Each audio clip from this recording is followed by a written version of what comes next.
Ng umaga ulit bagong bukas, bagong araw, bagong pag-asa. Kumusta lahat magandang umaga sa lahat ngayon. Maglalakad ulit tayo. Ruta naman yung dadaanan natin ngayon.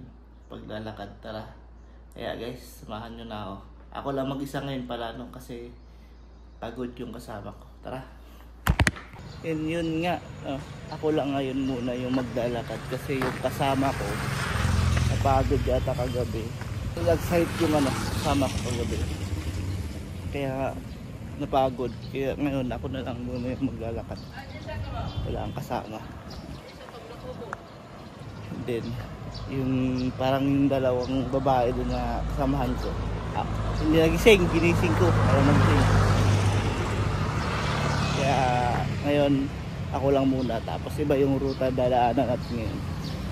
Kaya tara. Saka dito sa sa Davao, hindi ka problema ng makakain kahit pa anong oras na. Oras ng gabi. Kahit oras ng gabi man ay araw. Kung gusto mo mag-food trip, walang problema dito. Pero una-una pupunta ko tala ito. McDonald's. Yan. Hindi ka problema sa kanila. Always may kainan dito sa Davao.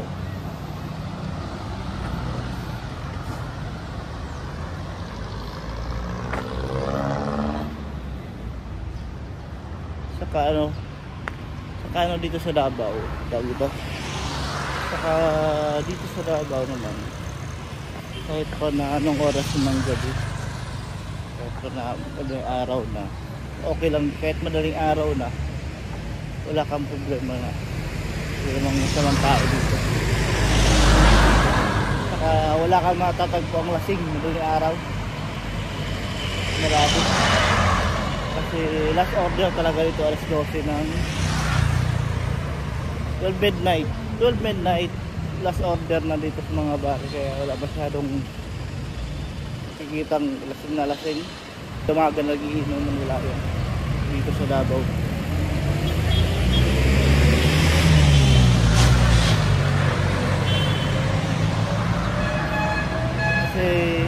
Kasi nga nasa batas nila yun dito. Pinagbabawal ni Duterte yung pag magdumagan na light na pag-iinom. Pinagbabawal dito. Dapat hanggang alas 12 lang. Alas 12 ng gabi, 12 ng gabi, wala na dapat nag-order. Last order na yun. Last order. Kung meron pa man, may violation yata sila. So baka pinapasirado yung bar nila. Kaya yung time nun talaga, kung ano yung binigay na oras lang sa kanila, dun lang talaga. Sa ito may bahada shoots ng mga hotel dito. Yung mga gusto mong bakasyon dito sa Davao, gusto mag travel na hotel dito.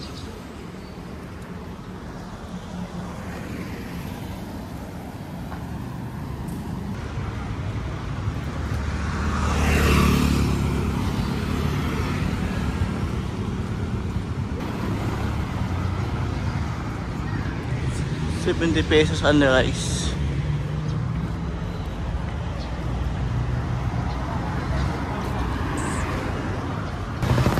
Dito tayo ngayon sa tourist street sa Davao City. Diretsuhin lang natin to. Tapos siguro sa pinakadulo nito saka tayo liliko. Itong daan na rin to, may daan din dito. May daan din dito papuntang Pangsiruan. Saka itong guys, may papakita ko sa inyo. Ito, may ginagawa dito Landers Superstore. Ito. Parang last year lang yata ito sinimulan, pero hindi pa naman tapos. So soon matatapos ito. Yan yung ginagawang Landers dito.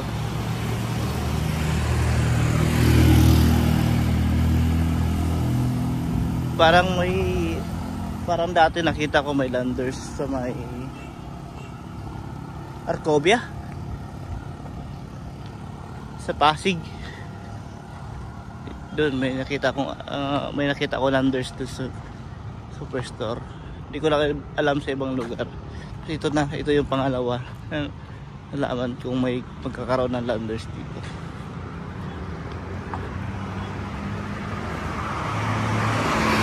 Saka para ito yata yung dating university. Inuman kasi ginibahan na. Wala na. Dito kami dati tumatambay pala. Dating university. Ngayon giniba. Tapos tatayuan ng Landers sa Superstore. Landers is parang ano yun, SNR. Membership din kasi. Malaking discount din pag member ka din. Okay. Starbucks guys.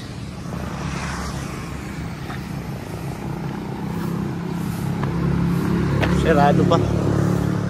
Starbucks Torres.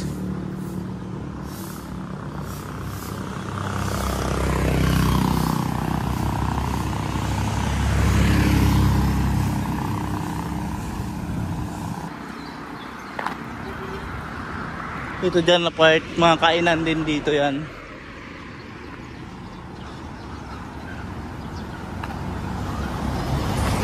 Saka ngayong umaga, busy ng mga dagat. Pasokan ng mga bata. Dadaanan ulit natin yung Davao High School. Davao City High School. Kaya masyadong daan. Marami ng mga estudyante. Maaga yung pasok ng mga bata.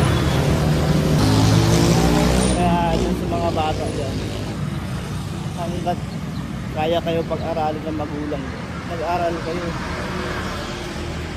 Ngayon lang yan nakakapagod, pero pag nagtapos kayo ng pag-aaral, makahanap kayo ng magandang trabaho. Wala na, basic ko lang sa inyo yan. Okay lang din naman, okay lang yung tawag yan, okay lang yung ma-inlove kayo sa klase nyo o mga schoolmates nyo, pero iwasan nyo muna yung bagay na pwedeng makasira sa kinabukasan nyo, sa career nyo. Yung makakatagpo yung partner ngayon, hindi pa yan totally na-forever, parang inspiration nyo pa lang yan. Kaya huwag nyo munang ibigay talaga lahat na mag-focus kayo sa career nyo, mag-focus kayo sa pag-aaral nyo. Ganun lang. Hindi naman kailangan na magmadali. Especially sa mga babae. Kasi marurupok yung mga babae talaga. Mga bata siya yung babae. Madaling ma-in-love yan. Kunting bulatics lang yan.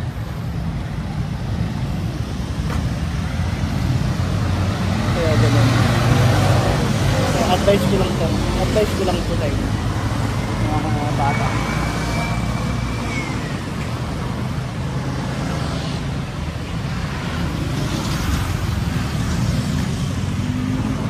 May misa ngayon. Everyday talaga misa rito.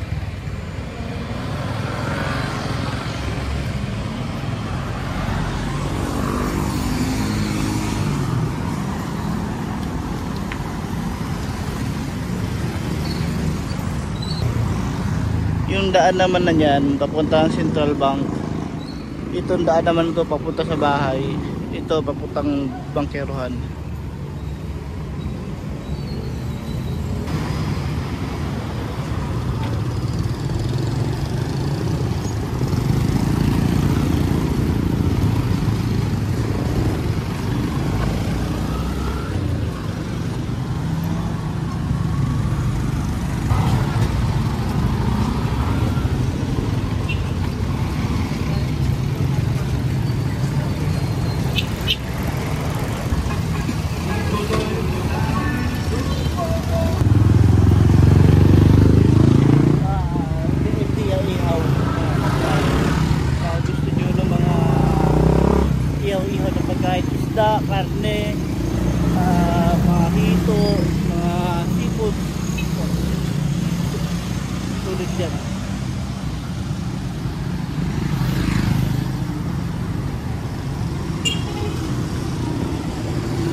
Yun, lechon house na naman, no? Mga lechonan. Ayun na ng lechon.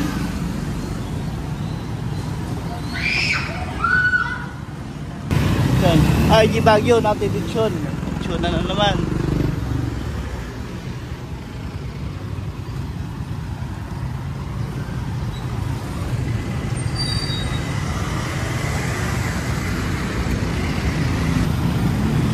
Dito sa Davao din, ano, marami din dito mga nagtitinda ng lechon.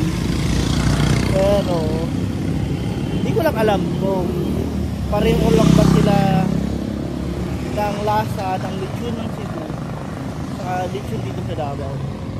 Siguro I think pareho lang sila ng lasa, kasi kalapit lang naman ng Cebu sa Davao, tapos yung mga ibang naglilitsyo dito galing Cebu, tapos yung mga galing maglilitsyo ng Cebu galing din ng Davao, tawid-tawid lang sila, parang pareho lang din sila ng skills sa paglilitsyo ng baboy, pareho rin ng lasa.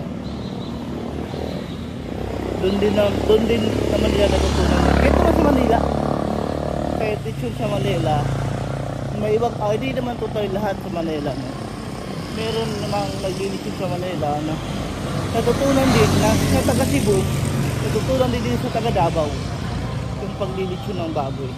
Tapos pumunta sila ng Manila, try sila, sinubukan nila doon para magligon. Pero dito pa rin yan, Visayas, Mindanao pa rin nanggaling yung lechon baboy. Hotel AC. Yan.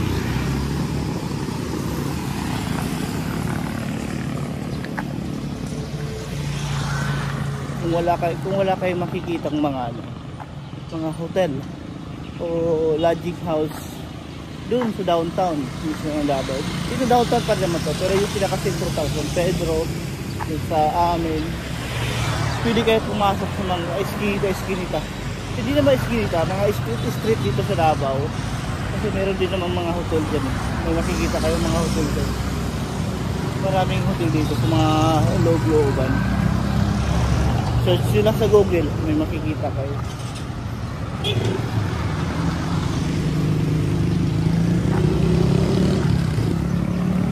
Itong daan naman na ito, papunta sa Pagitain, papunta San Pedro.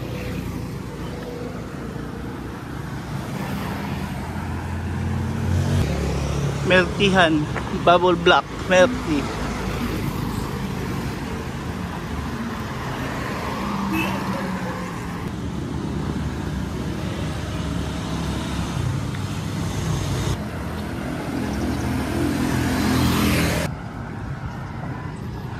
And malapit na tayo sa lilikuan natin, yung cruising ng Pabangkerohan, tapos papunta ng Forest Lake. Kaya papunta ng Forest Lake na dagaan para makaikot tayo.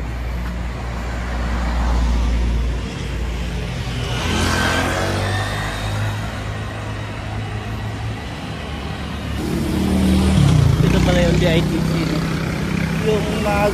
Yung mga naghahanap kung saan ang DITC.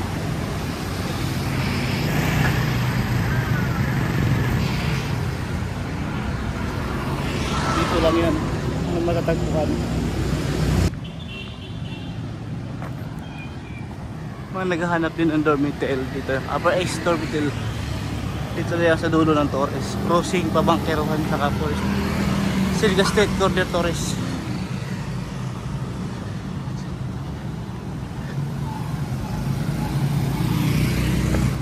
Okay, diliko na tayo dito. Yung street na yan, papuntang Bangkerohan yan, palengke. Dito naman pa Forest Lake, pinadaanan natin ngayon.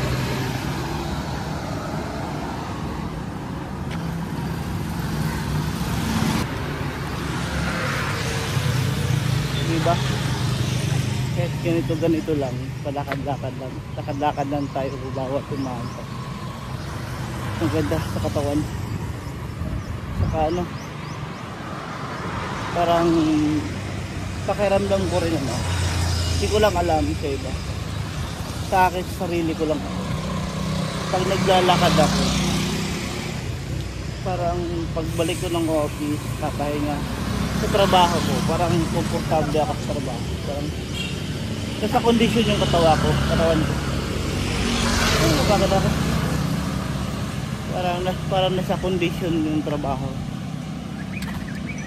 Kasi nakapag-exercise yung katawan mo, nakagalaw-galaw. Unlike last year na ginagawa ko lang sa sarili ko. Trabaho, tapos kwarto biga, pagka-umaga, maliligo, trabaho ulit. Hindi mo nagagalaw-galaw yung katawan mo, hindi mo na-exercise. Kaya siguro last year, kadalasan sa amin sa office, nagkakasakit.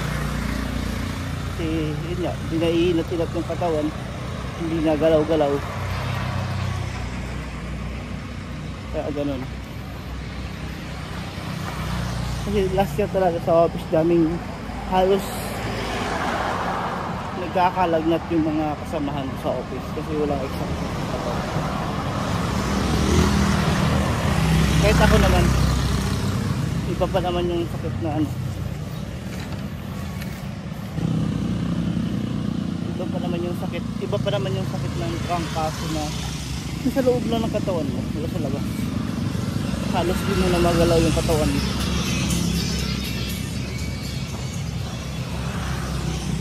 Yan. Cemetery pala dito guys. Ito yun. Yan, cemetery yan. Hindi ko alam kung sakop parang Forest Lake to. Kasi ang alam ko Forest Lake andun na sa harap eh. Pero cemetery pa rin yan.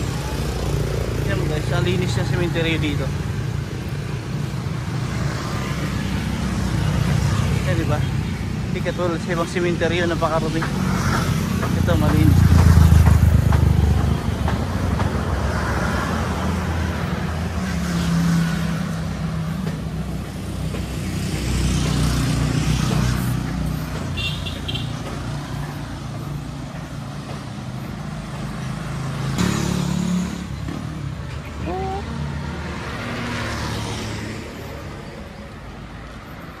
Okay guys, 34 minutes na yung paglalakad natin.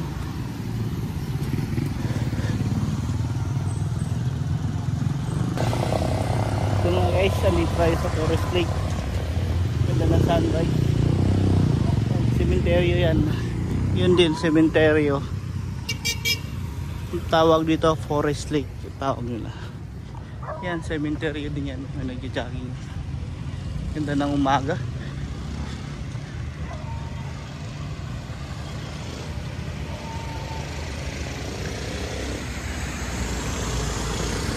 Ganda na sikat ng umaga. Yun yung sinasabi natin na may bagong bukas, may bagong sikat ng umaga. Sa pagsikat ng umaga, may bagong pag-asa. Kaya sa lahat ng mga tao na yung nagkakaroon ng problema sa buhay, tuloy lang natin yung buhay natin. Huwag tayo mawalan ng pag-asa. Siguro hindi pa ito yung right time para magkaroon ng break sa career natin sa buhay, pero tuloy lang natin. Kung today sinubukan natin na failure tayo, try natin sa tuloy natin sa ibang aspect ng ating buhay. Baka may isang hurdle na nakaharang sa'yo, hurdle na yun yung nakaharang para sa pagtagumpay ng career mo, para gumanda yung buhay mo. O baka nasa isang place ka lang. Experience ko lang to kasi ako dati sa isang lugar lang, para paulit-ulit yung ginagawa ko, para paulit-ulit lang yung trabaho, paulit-ulit lang yung hanap buhay ko, pero hindi umuusad yung career ko sa buhay. Parang hindi umaasenso. Hindi naman totally na umasenso na ako. Parang sa ngayon lang kasi parang naging plastado yung buhay ko. Unlike dati. Yung may mga part na ganito po. Kung hindi kayo umasenso sa lugar nyo, try nyo mag-explore sa another place. Try nyo mag-explore sa another place. Subukan nyo yung skills nyo, yung kakayahan nyo. Doon nyo subukan sa ibang lugar. Hindi naman pwedeng yung skills mo gawin mo lang sa lugar mo na hindi naman in demand, hindi naman tawag ito patok sa pamumuhay sa lugar mo. Kaya try mong pumunta sa ibang lugar. Siguro sa simula andun yung yung takot mo kasi paano kung mag-failure ka. Pero ito lang, sabihin ko lang lahat ng bagay madidiskartehan yan. Lahat ng pagsubok masosolusyonan yan.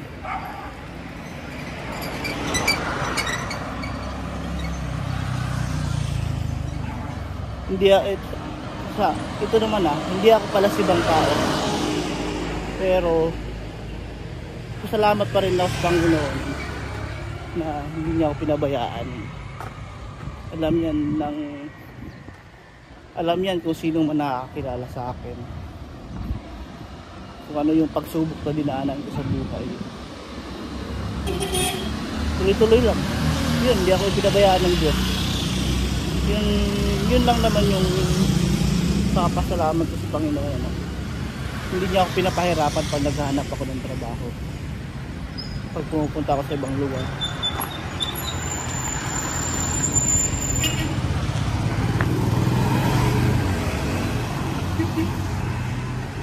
Meron pala dito ang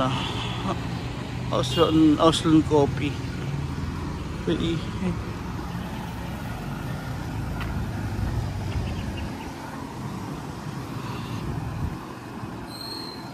Kaya ganun, tuloy nyo lang yung buhay. Hindi porket wala kang pera ngayon, nagutom ka ngayong araw na to, wala ka nang silbi sa buhay mo.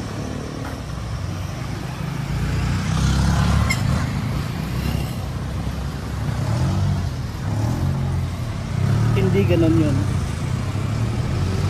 Kasi hindi ko naman ilalahat to. Kadalasan lang napapansin ko na may mga tao kasi pag nag-failure sa career nila, nabigo sila sa araw-araw nila, wala na, hindi na sila nakakaroon ng gana sa buhay na kailangan ko ng ganito, kailangan ko lumiskarte ng ganito, kailangan ko baguhin yung tawag ito, movement ko sa pang-araw-araw na buhay. Pag nagkamali ka ngayon, kung nabigo ka ngayon, gumawa ka ng ibang paraan, gumawa ka ng another way, another na pagkakakitaan, another na diskarte para gumanda yung career mo.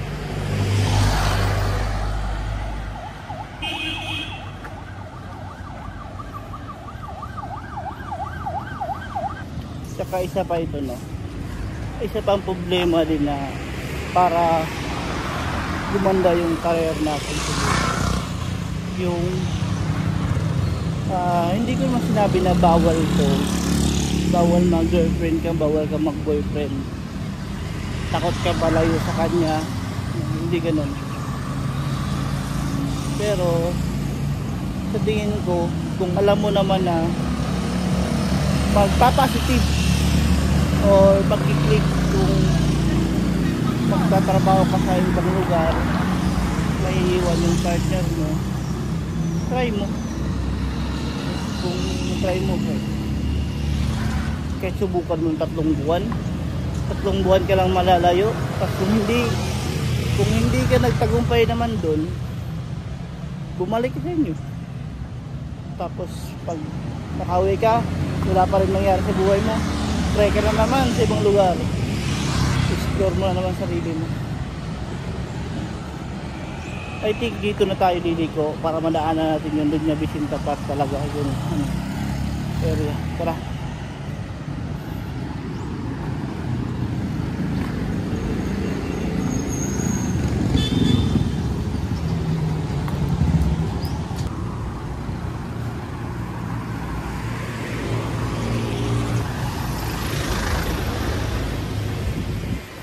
Kaya guys, andito na tayo sa straight na papunta mismo ng Doña Vicenta Park subdivision. Pakita ko sa inyo gano'n kaganda dito. Ito guys, yung Doña Vicenta Park guys. Gusto nyo ang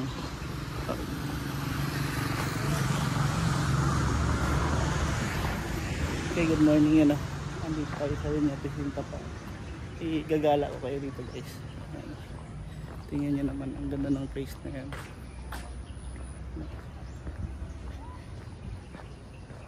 Last year lang to ginawa. Last year lang to natayo dito.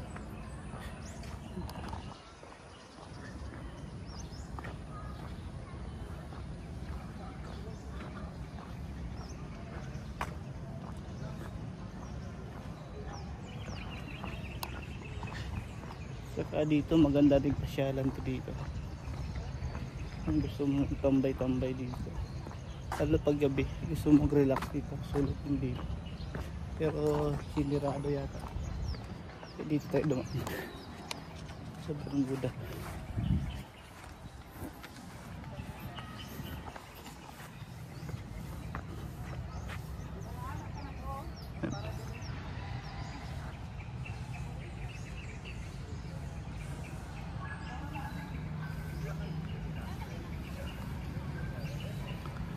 Yan guys, marami din dito nag-i-exercise.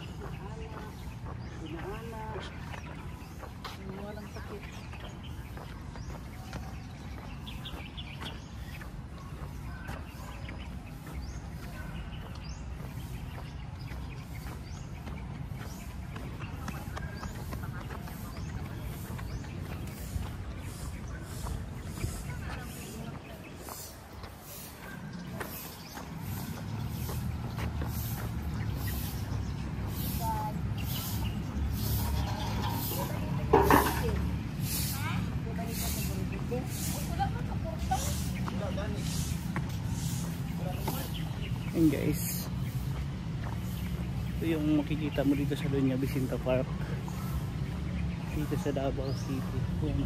Kung gusto nyo tambay dito, walang problema, walang entrance fee to, walang entrance fee dito.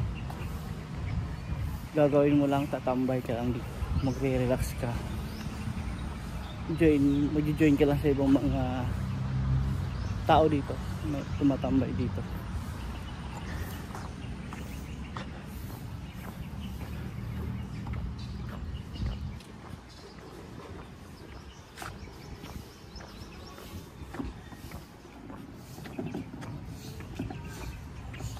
Rules and regulations.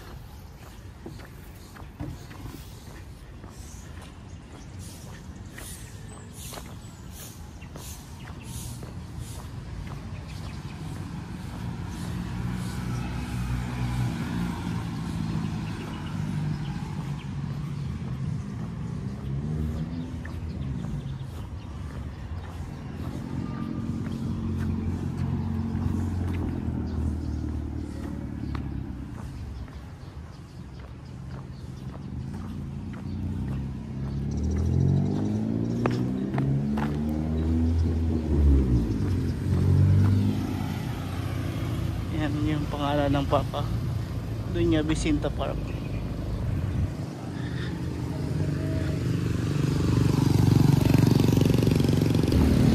Kaya guys, siguro hanggang dito na lang yung video natin ngayong umaga. Kaya see you bukas ulit sa another ruta natin paglalakad dito sa Davao City. Kaya for updated video guys, please subscribe, like, share and comment in my YouTube channel. Salamat everybody. Bye bye. Love you.